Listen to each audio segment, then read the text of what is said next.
이야기가 좀 열띄어서 플로우를 타다 보니까 좀 중간에 이야기를 좀 거칠게 마무리 지은 면이 있습니다. 계속해서 이야기를 이어가 보도록 하겠습니다. 다음 질문은 스마트폰하고 소셜미디어로 인한 집중력 저하는 분명한데 하지만 반대로 그 편익도 분명히 있습니다. 유튜브나 SNS 같은 것들이 주는 편익도 분명히 있습니다. 그래서 이 책은 그 편익에 비해서 이 감시자본의 위험이 좀 과장되었다는 이야기도 있습니다. 요거에 대해서 한번 이야기를 나눠보도록 하죠. 원래 순서는 신진경 선생님인데 어떻게 박고일 선생님부터 할까요? 맨날 이런 식이야. 저는 이게 그 소셜 미디어나 이제 그 인터넷이 주는 분명히 편익이 있다고 생각을 해요. 일종의 외장하드 같은 존재이고, 우리가 과거에는 다 외워야 되는 지식들을 어떻게 보면은 외부에 저장을 할 수 있게 됐고, 과거에는 일일이 지도를 들고 다니면서 운전을 해야 됐지만 우리는 지금 편하게 내비게이션을 통해서 길을 잘 찾아갈 수 있게 됐으니까 여러 면에서 저는 편익이 있다고 생각을 하고, 소셜미디어 역시도 예전 같으면 우리가 살고 있는 생활권 주변 혹은 뭐 그 직장 주변에 있는 사람들만 만날 수 있었지만, 지금은 이제 미국에 있거나 유럽에 있는 사람들과도 소통을 할 수 있고, 또 줌을 통해서 회의도 할 수 있고, 이런 것들이 저는 결국은 다 편익에 속한다고 생각을 하거든요, 기본적으로.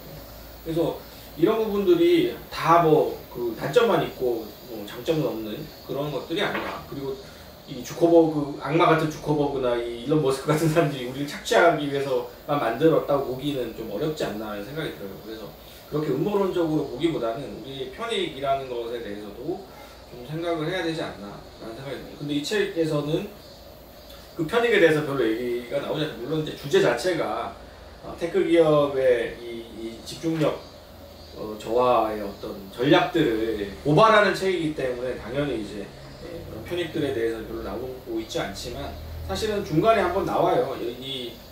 그 반론을 제기하는 논자가 한 명 나오긴 하거든요. 그 사람의 논지에 따르면 결국은 소셜미디어나 이런 것들에 대해서 우리가 충분히 통제할 수 있고, 어떻게 하느냐에 따라서 우리는 그 편익을 더 극대화하고 예컨대 손해나 위험을 회피할 수 있다라고 얘기를 합니다. 저는 그런 부분들도 어느 정도 설득력이 있지 않나라는 생각이 들고, 그래서 이런 책을 읽을 때 조심해야 되는 거는 그런 것 같아요. 사람이 망치를 손에 들면은 모든 것이 다 못으로 보인다는 말이 있잖아요.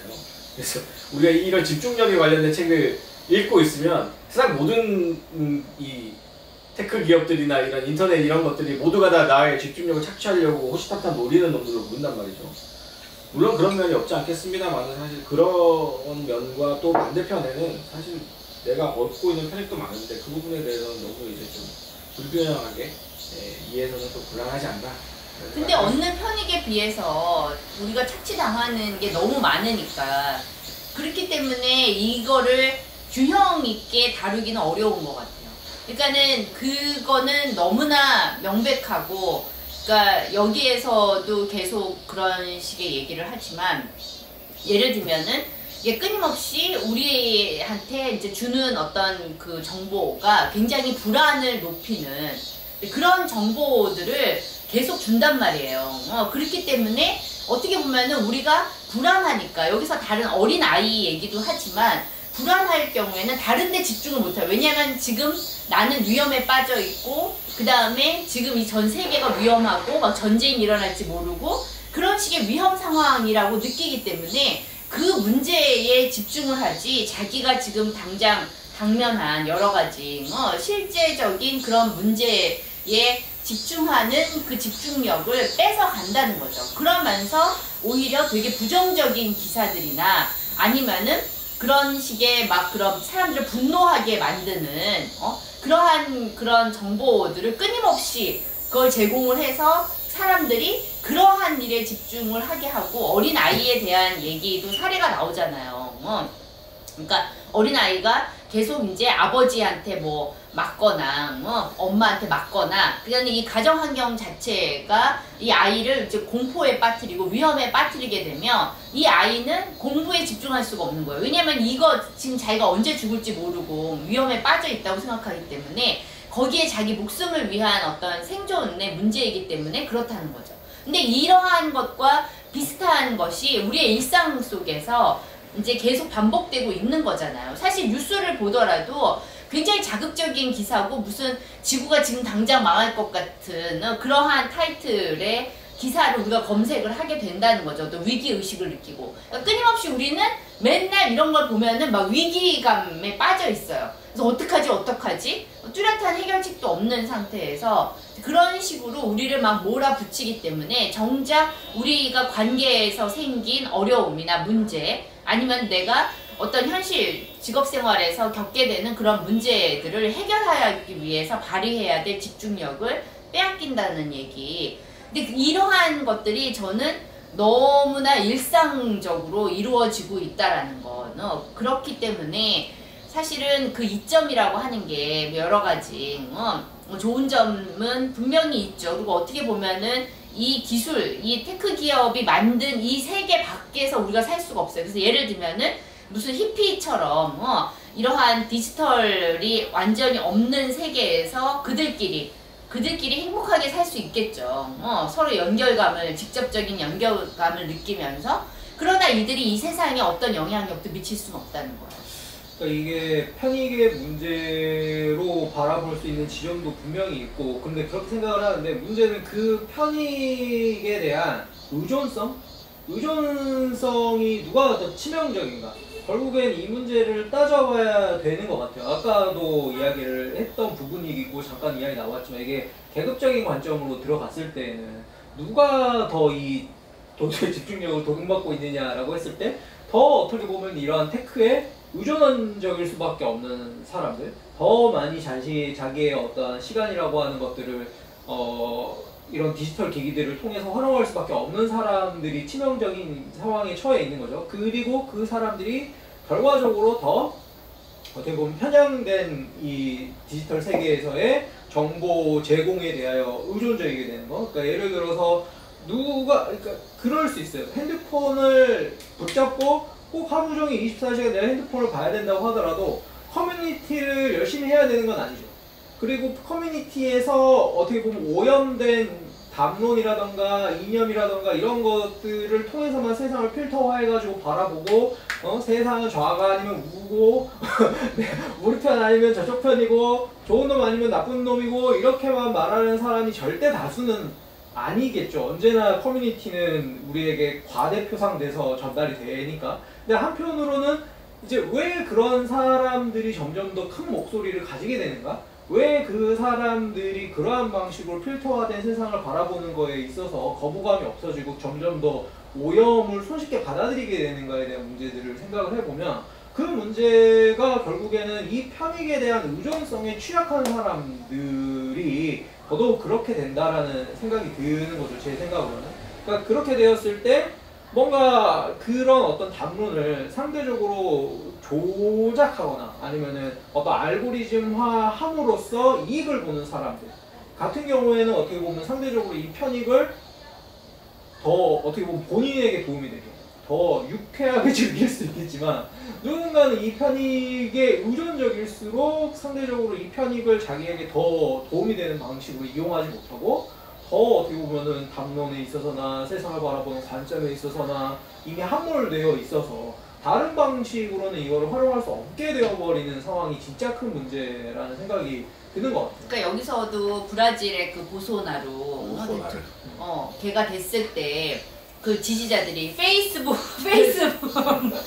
페이스북이 그런 식의 이제 가짜 뉴스를 전파하고 그다음에 그걸 알고리즘화해서 사람들한테 집중력 있게 아무튼 이렇게 퍼뜨린 그런 거를 인정을 하는 거죠. 어떻게 보면은 이미 그러니까, 뭐 거기서도 미국의 국회에서도 뭐 페이스북 관계 직원이 나와가지고 폭로를 했지만 페이스북의 알고리즘은 점점 더 자극적이고 상대방에 대한 혐오를 조장하는 방식으로 노출되게끔 설정되어 있다라고 딱 이야기를 했을 때 그 이야기가 뭐 여기서도 반복되어 나오는데 점점 더 어떻게 보면은 알고리즘이라고 하는 것들이 어떤 원심력을 가지고 더 퍼져나가가지고 우리로 하여금 정보에 대한 제한 없이 이거를 즐길 수 있게 만들어주는 게 아니라 오히려 굉장히 제한된 정보에 상대적으로 갇히게 되는 지점들. 최근에 AI 관련된 이야기도 그런 식의 이야기들이 나오더라고요. 이게 저는 얼마나 그런 이제 전문 지식이 없어서 사실인지는 모르겠지만 AI가 생산한 정보를 가지고 딥러닝을 하는 데는 한계가 있다는 거예요.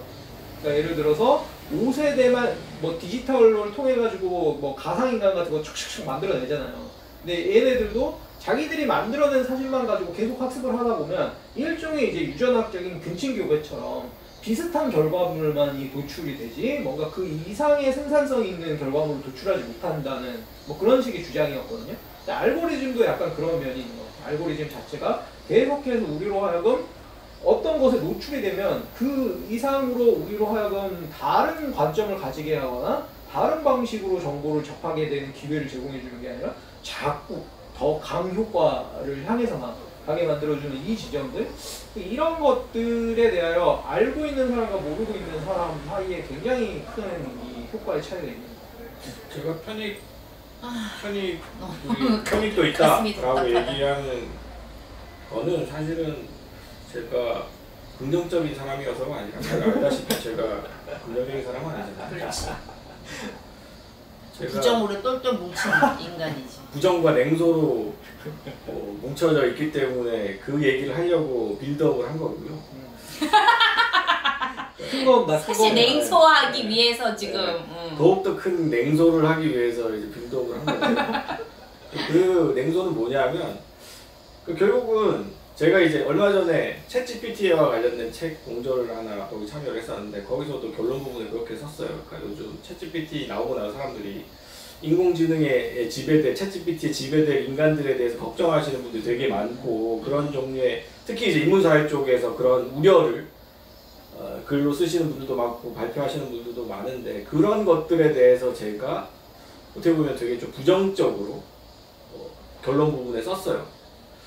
우리가 이미 챗GPT 이전부터 전 세계 자본가들과 이 테크 기업들과 연방준비은행과 온갖 종류의 이 금융 자본가들한테 지배당하고 있었는데 그 지배당하는 현실보다 챗GPT에 지배당하는 현실이 더 나쁘다는 보장이 어딨나. 사실은 이미 우리는 지배당하고 수치하고 있는데 도둑맞은 노동력이 아니라 도둑맞은 집중력이 아니라 도둑맞은 노동력이라고 해도 사실은 이미 그건 맞잖아요. 우리는 착취당하고 살고 있었잖아요, 지금까지. 근데 그런 현실에 대해서 내버려 둔 채 챗GPT가 문제고 이 테크 기업들이 문제다라고 얘기해서 과연 우리가 지금 처한 어떤 분격, 기후위기라든가 어떤 노동자들의 착취라든가 이런 문제들이 해결될 수 있는가 하는 근본적인 냉소 같은 것들이 생기더라고요. 집중력이 노동마저 물론 문제인데 우리 집중력이 지금 고갈되고 내가 녹아내리고 있고 막 이것도 문제인데 이미 우리는 너무 많은 것들을 다 도둑맞은 상태다. 그 도둑맞은 것들을 어떻게 다시 탈환할 것인가를 고민해야 되지 않나. 혁명뿐이다. 유혈혁명. 레볼루션. 근데 저는 그렇게 생각해요. 뭐 페이스북이나 유튜브 같은 게 처음 나왔을 때는 되게 권력의 해체 측면에서 바라봤거든요. 기존의 레거시 미디어가 엄청난 권력이었다면 이제 개인이 콘텐츠를 생산할 수 있음으로 해서 그 권력을 해체시킨다 뭐 이렇게 바라봤단 말이죠. 근데 그게 불과 10년이에요. 이제 10년 지나서 이 책이 나온 거잖아요. 그러니까 여기서 얘기하잖아요. 인류가 도끼를 발명해서 거기에 자루를 끼우기까지는 140만 년이 걸렸지만 지금 만일 됐다고. 소셜미디어가 나온 지는 겨우 만일밖에 안 됐다. 그렇게 얘기를 하잖아요. 그러니까 이 책의 효용성은 그런 것 같아요. 그 신화를 무너뜨리는데 역점이 있는 거예요. 이게 개인의 목소리 같지만 사실은 개인의 목소리가, 니네가 내는 목소리가 그게 개인의 목소리가 아니야. 사실은 감시자본과 어떻게 보면 어떤 기득권의 자본의 목소리를 대신하는 글 수도 있고, 나는 자발적으로 그거에 봉사하는 걸 수도 있어. 내가 내는 목소리는 라고 얘기하는 것 같아요. 근데 이제 저는 그런 생각이 들어요. 이 책에도 얘기했지만 우리가 집중력을 도둑맞기 시작한 거는 1880년대부터 사실은 시작이 됐다고 얘기를 하잖아요. 근데 그 예전에 고대 그리스의 정치를 보면 그 플라톤부터 시작되는 이 사람들이 어마어마한 시절을 산 게 아니에요. 불과 한 30년? 이 안에 이 철학자들이 다 나오는데 그때가 아테네 중부 정치의 끝판왕이었거든요. 공만 세우면 내쫓는 거예요. 누명 뒤집어 씌워가지고. 그래서 사실은 아테네가 스파르타와 펠로폰네소스 전쟁에서 30년이나 싸우고 패하는데 그 패한 게 유능하면 내쫓아버리는 거예요. 노편제도. 그러니까 독재자가 될까봐 유능하면 내쫓고 내쫓은 애가 또 유능해지면 또 걔가 또 내쫓김을 당하고 이걸 30년을 반복하더라고. 그러니까 사실은 그때조차 이런 알고리즘이 작동하고 있었던 거죠. 이 사람들은 다 민주주의를 한다고 생각했지만 사실은 자극에 자꾸 선동돼가지고 계속해서 내쫓다 보니까 자기들이 망한 거잖아요. 그러니까 제가 볼 때 이거는 인류의 어떤 역사의 한 부분 같거든요. 그러니까 우리는 그런 걸 갖고 있는 거죠. 다만 아테네 사람들도 당시에 자기들이 민주주의를 한다고 생각했지만 사실은 나라를 망치는 줄 몰랐듯이 우리도 사실은 SNS를 하고 내 목소리를 내는 거라고 생각하지만 그게 나를 망치는 줄 몰랐다는 것, 그거를 깨우는데 사실 이 책의 역할이 있지 않았나 저는 그런 생각이 들어요. 아무튼 우리는 더 유순한 신체와 정신의 소유자가 돼가고 있고 더 잘 착취당할 준비가 되어가고 여기서도 자주 언급되는 책이 있는데 이 감시자본주의라는 책이 있어요. 효상아 주보프라는 이제 하버드대 교수가 쓴 그거 읽었는데 겁나 두껍더라고요. 두께가 진짜 벽돌책인데 재밌긴 재밌어요. 근데 두께에 비해서는 잘 읽히는 책이고 어쨌든 상당히 중요한 이 지금 테크 기업들의 논리들을 잘 분석한 책인데 그 책에 여러 얘기들이 나오는데 핵심적인 얘기는 그거예요. 그러니까 우리가 흔히 지금 감시자본주의라고 하면 조지 오웰식의 이 1984에 나오는 그런 전체주의 사회를 떠올리는데 우리가 감시하고 막 이렇게 하는 것들 떠올리는데 그런 게 아니라는 거예요. 감시자본주의의 본질은. 나가 자발적으로 하는 거. 네, 거기서 얘기하는 감시자본주의라는 것은 그런 어떤 전체주의 사회, 예전에 이제 뭐 히틀러나 이런 파시스트들이 꿈꿨던 전체주의 사회가 아니라 사람들이 무슨 생각을 하는지 아무 관심 없는 기계가 사람들을 마치 원자들의 움직임처럼 그 사람들을 다루고 그 사람들의 행동을 통제할 수 있다라고 생각하는 과거의 심리학자 스키너가 꿈꿨던 비둘기를 훈련시켜서 우리가 충분히 사람처럼 다룰 수 있다라고 믿었던 자극과 반응에 의해서 움직이는 것으로 유토피아를 만들 수 있다고 스키너가 믿었는데 그거를 이제 실제로 현실에서 구현을 한 게 지금 테크 기업들이라는 거죠. 그래서 사회 물리학이라는 이제 말이 최근에 이제 많이 통용이 되고 있는데 이 말이 이제 MIT의 이 교수가 만든 말이에요. 소셜 피직스라는 말이고 이 사회 물리학에서 말하는 이 물리학이 결국 인간을 물리학의 원자로 취급하는 거죠. 그러니까 인간이라는 건 자유의지고 뭐 이런 거 다 필요 없고 그냥 당구공 같은 물체다. 그리고 모이면 그 특유의 움직임을 보이고 예컨대 페이스북에다가 몇천만 명 이렇게 회원을 모아놓으면 특정한 움직임을 보이기 때문에 그것을 우리는 얼마든지 비둘기한테 모이를 줘서 통제할 수 있다라는 거고 그거를 실제로 실험을 통해 증명을 했고 그것을 다시 이제 테크 기업들이 가져와서 알고리즘화한 거죠. 그런 면에서 봤을 때 사실은 어떻게 보면 전체주의 사회라기보다는 인간의 욕망을 생각하지 않고 인간 주체로 생각하지 않는 어떤 기계가 우리를 지배하면 우리는 유토피아로 갈 수 있다. 그리고 그 유토피아에는 불평등도 없고 모두가 다 평등한 사회. 모두가 평등하게 기계한테 지배당하면서 행복할 수 있는 사회. 그러니까 생각할 필요가 없는 거죠. 너가 녹아 있으니까. 좋지만 걔네 보면서 즐겁게 살고 있는 거죠, 사람들은. 튜브 안에 튜브 안에서, 매트릭스 안에서 그냥 즐겁게 살고 있고 그게 행복한 거죠. 그 행복이 있으면 우리가 뭘 더 바라겠느냐라는 것이 이제 스키너가 꿈꾸었던 유토피아였는데 이 사람이 스키너가 소설도 썼어요. 월든2라고. 월든2. 월든을 이제 자기 방식대로 해석을 했는데 그 월든2라는 곳의 모습이 그런 거예요.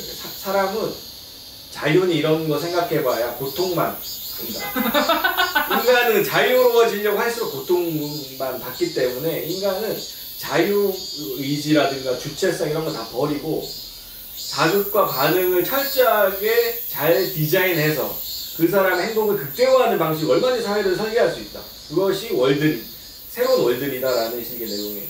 그거를 지금 이제 빅데이터를 통해서 구현을 하려고 하는 게 바로 이제 이런 여기 도둑맞은 집중력에서 다루고 있는 어떤 비전인 거죠. 이 실리콘밸리의 자본가들의 비전인 거죠. 특히 이제 이런 생각을 가장 할 법한 사람이 일론 머스크 같은 사람인데 약간 매드 사이언티스트 같은 느낌이 뇌에다 있잖아요. 칩을 꽂아가지고 결국은 이 사람들도 결국 어떤 사람들을 막 괴롭힌다거나 고통을 주려고 이런 걸 만든 게 아니라 극강의 쾌락을 네, 주기. 극강의 행복과 극강의 평등한 사회를 만들기 위해서 이런 걸 만들고 있다는 거죠. 그래서 우리는 어떤 음모론적인 생각보다는 이 사람들이 어떤 음모론적인 생각도 아니고 선의를 가지고서도 얼마든지 무서운 이 세계를 만들 수 있다라는 것들 좀 생각해 봤으면 좋겠습니다.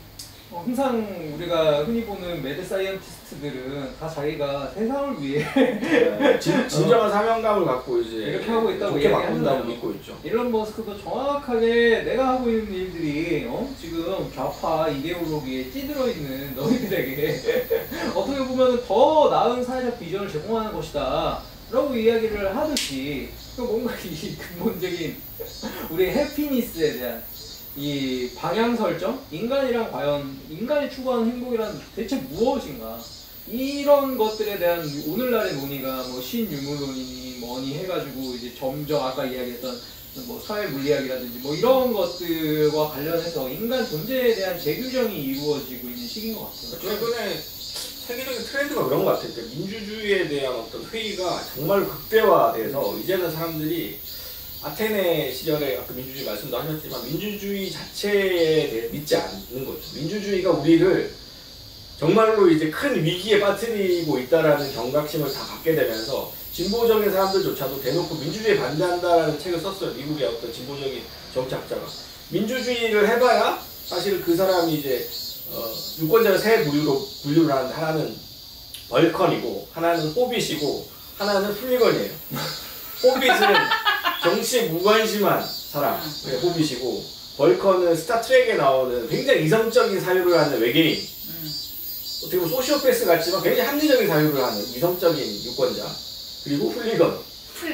우리 흔히 얘기하는 빠들이 훌리건인데 이 사람 말로는 정치 유권자들의 80%는 훌리건이라는 거예요. 80%나 네, 된다고요? 80% 훌리건이고 미국 유권자들이 그렇다라는 이제 분석을 쫙 하죠.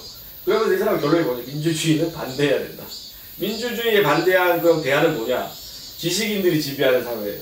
지식인들이 득표를 갖는 사회. 또 플라톤이네. 플라톤. 아니 그래. 새로운 플라톤 아니 왜냐면은 모두가 다 공평하게 한 표씩 행사한다는 게 이게 문제야. 아니 그러니까는 진짜 아니 진짜 이런 얘기라니까. 이게 문제라니까. 아니 죽기 일보 직전에도 표를 행사한다고.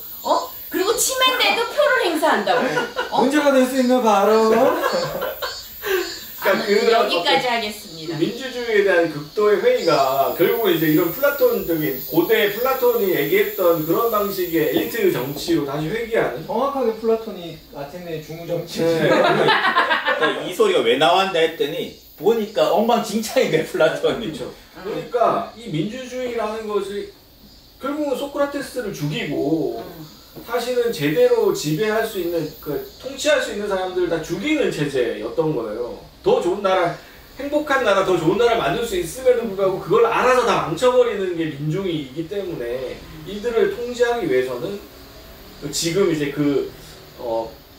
민주주의 반대한다 책을 쓴 사람은 그렇게까지 플라톤 같이 과격하게 막 애들을 어디 섬에다 가둬서 키우고 이런 종류의 얘기는 하지 않지만 난 가둬야 된다고 생각해. 네, 어쨌든 조금 이제 지식인들이 표를 눕혀갖고 뭐 이런 얘기를 근데 포데모스는 그런 식의 실험을 했거든요. 포데모스라고 그러니까 스페인에 있는 진보 정당은 뭐 국가 투표에서는 그런 걸 안 하지만 당내 선거에서는 만약에 어떤 사안에 대해서 많이 알고 있는 사람은 표를 위임받을 수 있어요. 그래서 내가 만약에 환경에 대해서 많이 알고 있는 전문가인데 친구가 같은 이제 지역구에 살고 있어요. 그럼 이 친구가 나보다는 판단을 잘할 것 같아 이러면은 그 당내에서 어떤 투표를 할 때 내 표를 이제 위임할 수 있는 거예요. 일시적으로. 그런 것들을 전국 단위로 그리고 공식적으로 우리가 해야 된다라고 주장을 하는 거지. 민주주의 반대한다의 저자는. 그래서 실험을 했더니 어떻게 됐어요? 실험은 안 했죠. 실험을 안 했는데 포데모스에서는 그 실험이 성공을 해서 당내에 성공을 해서 지금 집권당이 됐죠. 엄청나게 성공을 했죠. 근데 그것을 이제 전체 민주주의에 그들도 그 민주주의에 대한 믿음이 있기 때문에 그렇게 적용을 하지 않았지만 어쨌든 그런 위임된 어떤 전문성? 이거를 유연하게 활용해서 굉장히 좋은 평가를 많이 받았거든요. 실제로 성공한 모델이긴 하죠. 아마도 참고를 했을 겁니다. 민주주의에 반대하는 사람도. 근데 과연 이제 그런 방식까지 우리가 얘기를 해야 되는가는 또 논쟁의 여지는 있겠지만 우리나라는 오히려 전문가 혐오가 유행을 하고 있잖아요. 전문성이 있다라고 이야기를 하면은 식선비. 그렇죠. 모두가 다 본인이 다 이제 전문가보다 잘 안다고 생각하고. 아니 근데 이게 예전에 이문열의 단편 소설 중에 필론의 돼지라고 있잖아. 이게 지금 그리스 배경으로 해서 우중이 필론의 돼지. 우중이 그러니까 우민한 대중이 그러니까 정치 유능한 정치인을 몰아내는 그런 얘기를 이제 소설로 쓴 거거든요. 물론 이제 그 사람이 쓴 맥락은 조금 다를 수는 있겠지만 어쨌든 지금의 한국 정치를 보면 사실은 그런 거죠. 어떻게 룬이 그렇게 집권을 할 수 있었겠어요. 이렇게 너무나 무능한데. 그런데도 거기에 대해서 아무도 제대로 된 문제 제기를 못하고 있는 어떤 상황이라는 거죠. 심지어 뭐 이런 압축적인 사건 이제 이런 유튜브 상황에서 윤 루카스 뭐 그 사람 같은 경우에도 사실은 경제학하고는 아무런 전문성이 없는 사람인데 유튜브에서 그 문재인 정부의 경제 정책 같은 것들 비판을 하면서 갑자기 경제 전문가 포지셔닝이 돼가지고 책을 내서 그게 경제학 베스트셀러 1위가 되는 상황인 거죠. 그러니까 아니 그러니까는 이게 공부를 한다는 게 뭘까? 요새는 이제 그런 생각이 들어요. 그러니까 최근에 그 베스트셀러들 목록을 쭉 보면은 오히려 공부를 하면 그런 베스트셀러를 못 써.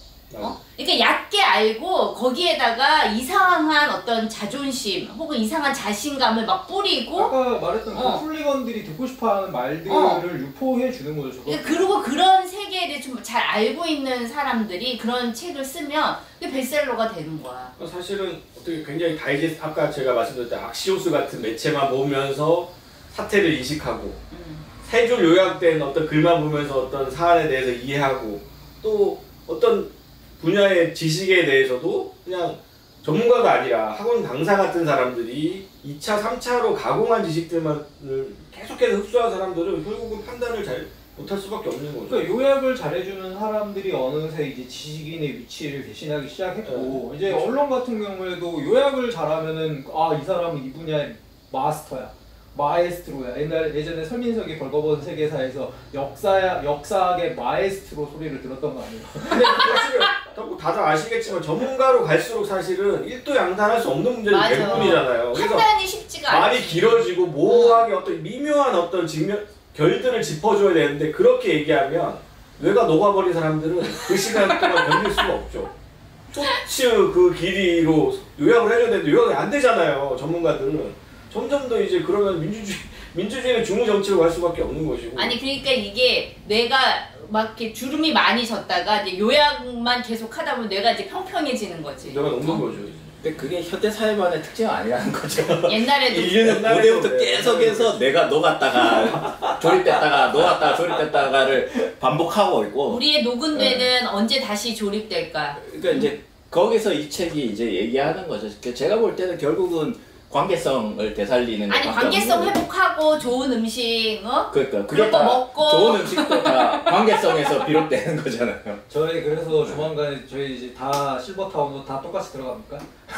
아니 그리고 그 관계라는 것들도 그런 처지가 계급적으로 받쳐줘야지. 관계 좋은 관계 지적인 대화를 할 수 있는 관계 같은 것들도 생기지. 진짜 하루하루 벌어서 먹고 살기 바쁜 사람들은 그런 대화를 할 짬도 없고 그런 관계 네트워크를 만들 수 있을 만한 여유가 없죠. 그런 부분들이 사실 정말. 아니 근데 옛날에 60년대 왜 그 프랑스의 뭐 새로운 영화의 흐름 누벨바그. 누벨바그에서 그런 되게 실험적인 영화를 많이 했잖아요. 근데 제목이 뭐더라? 근데 어떤 그 다큐멘터리인데 파리의 어느 하루인가 며칠을 찍은 건데 거기에 이제 당시에 그 프랑스의 식민지였던 그 어느 나라야? 알제리. 알제리가 막 해방 운동하고 그래서 이제 그 흑인 사람들이 파리에서 사는 흑인 사람들 인터뷰하고 근데 파리에서 이제 르망 자동차 회사에 다니는 노동자 인터뷰하고 이제 막 그런 르망이야 르노. 그래서 이제 그 사람들을 맨 마지막에 다 모아가지고 자기가 찍은 거를 같이 보여주는 그런 영화인데 근데 거기에서 그 르노 자동차 되게 인상적이었던 게 르노 자동차 노동자인데 그 사람이 니체를 읽어. 그리고 딱 집에 오면은 정말 자기 개발의 화신이야 그 사람은. 요즘식으로 얘기하면 집에 이제 약간의 작은 마당이 있는데 거기에다가 자기가 만든 운동 기구들이 있는 거야. 근데 거기에서 일정 시간 운동을 해. 운동을 하고. 그 영화 본 거 같은데? 그리고 나서 딱 밥을 먹고 그 다음에 이제 자기 전에 니체를 딱 읽는 거야. 그리고 말도 자려고 읽는 거 같은데. 니체가 좋아서 읽는 게 아니 아니고. 그러니까 예전에는 60년대 영화에서는 그런 노동자들도 철학책을 읽고 정확히 그거를 이제 박사학위 논문으로 쓴 게 자크 랑시에르예요. 자크 랑시에르 박사학위 논문에 그 19세기 노동자들이 밤에 모여가지고 글자 그대로 진짜 니체와 연극과 미학 이론을 논의했던 토론을 그걸 박사 논문으로 쓴 게 프롤레타리아의 밤이거든요. 그러니까 사실은 과거의 노동자들은 자기들의 커뮤니티 내에서 굉장히 지적인 토론을 할 수 있었던 지적 역량이 있었던 사람들이었는데 어느 순간 그게 어느 순간인지 모르겠습니다. TV가 나오고 인터넷이 나오고 쇼츠가 나오고 이러면서 뇌가 녹은 게 아닌가 뭐 그런 생각도 드네요. 그러니까는 이게 사실은 어떤 이게 지식인이라는 게 특정 계급이 전유하는 어떤 것이 아니라 사실은 모두가 다 자기한테 필요한 어떤 책을 읽고 그 책에 대해서 같이 토론하고 정말 근본적인 어떤 질문들, 자기에 대한, 세계에 대한, 정말 관계에 대한 이런 질문들을 쉬지 않고 죽을 때까지 할 수 있어야 되는데 사실 그거를 지금 막고 있다는 거죠.